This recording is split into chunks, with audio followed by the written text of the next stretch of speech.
All right, so let's talk. Monday night we studied Pirkei Avot, and one of the things we studied is that the Anshe Knesset HaGedolah, those are the men of the Great Assembly. That was the governing body of the Jewish people when they returned from Babylonia, and they came to Israel under the leadership of Ezra HaSofer. They established the great gathering of Chachamim. It was 120 Chachamim. It was the Supreme Court of Israel. And this Supreme Court had a few missions, a few very important tasks that they did for Am Yisrael. For example, the Sidur that we have today, was formulated in large part by Anshe Knesset HaGedolah. Many of the halachot that we have today were formulated by Anshe Knesset HaGedolah. And one of the things that they said was that Va'asu seyag laTorah. They said three things. And the third thing was Va'asu seyag laTorah. What does it mean Va'asu seyag laTorah? Let me explain.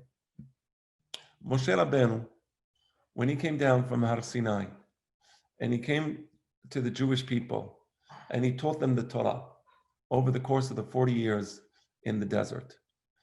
He taught them Taryag Mitzvot, 613 Mitzvot.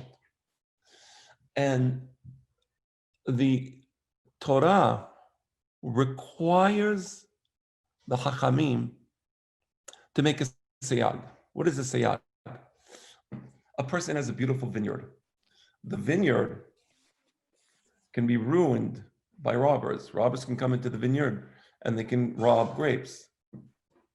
The vineyard can be ruined by foxes.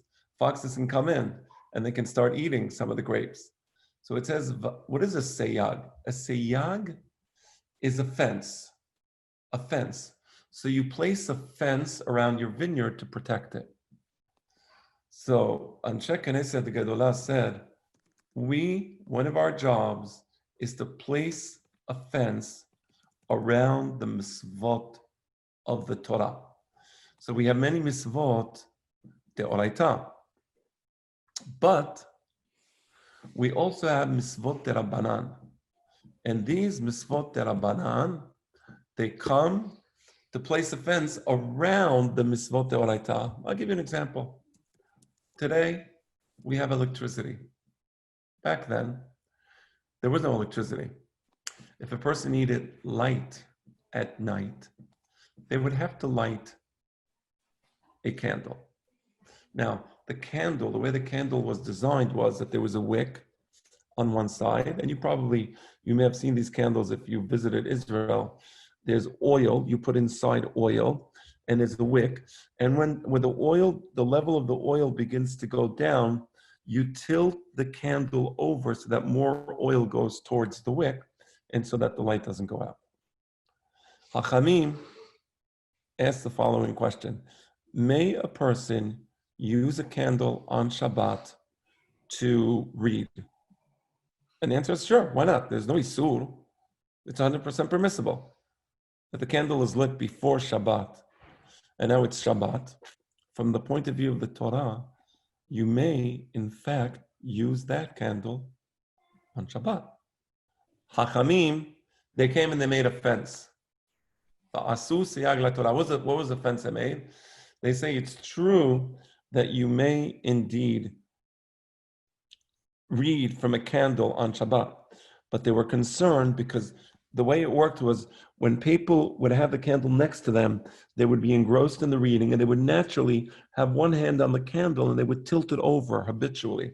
That was just the way it worked. So Hachamim said that if we allow them to use the candle on Shabbat, they would end up pushing the oil, tilting the oil towards the wick, thus doing the isur of hav'ara. What's the isur of hav'ara? Hav'ara means burning. They're burning oil on Shabbat. So Hachamim, they made a seyag and they said, one may not use a candle on Shabbat to read. You understand that law? Today it's electricity, it's not the same law. But the law back then was haram de rabbanan, from the rabbis to use a candle on Shabbat. There was a great Chacham His name was Rabbi Ishmael. Can I ask a question, Rabbi? So do we remove now the reason for the reason of the Havara not reading by the candles because you might adjust the light, right? Yes. But you say that reading by a light is not allowed, then today with electricity it should follow the same. Or do we go back to the reason and say, well, because you're not going to adjust electricity, therefore we remove the entire law and you can read by a light now? Right, right. The Hachamim did not forbid the use of electricity. They said, Lo yikra leor haner. One should not read by the light of a candle. That was a gezerah.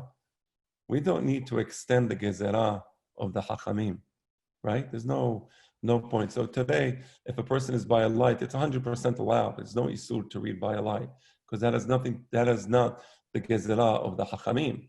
On the other hand, let's say you have the Shabbat candle and you have no other candle and all the lights went off, and now you want to read by the Shabbat candle. The Shabbat candle is fire. That's haram.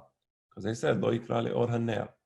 Now, let me, by the way, Mr. Yoni Salman, Yoni, just quickly, I remember you asked, I think on Sunday, and I'm not sure if you were here, the question you asked was regarding whether hair is hasisa for tefillin. That was the question you asked. And Harav Ovadia Yosef actually has a she'ela or tshuva. It is not hasisa for tefillin. So if you are planning on growing your hair, you don't have to worry. You can grow it as long as you want. And indeed, it is 100% permissible because it's not hasisa. That's the halakha. That's how Rabbi Abe Yosef says that it's the halakha is one may grow his hair as long as he wants, and it's not considered hasisa for inyan tefillin shalosh. What was asur was that people used to grow their hair like the goyim. They would have like a special haircut where they would shave the sides and then have it in the middle, hair growing like this. That's asur, but that's not because of hasisa. That's asur mishum darkei hagoyim. You understand? So I wanted to answer that question. What about a gel, Rabbi? If you put a gel, is that chatzisa for tefillin? Right. Interesting she'ela. Yeah, let's say a person puts a gel in his hair, and now the gel is where the bite is. Is that hasisa? Apparently, not. How do I know this? Because I was once with a big Tamid Hakam, and the question was that somebody had tefillin and he was having issues with the bite, and the bite was opening up. And the Tamid Hakam told him it's because of the gel you have in your hair. He had gel in his hair. And he didn't tell him it's haram because of hasisa. He said the isur is because it's not asur, but he said you're ruining your tefillin when you do that.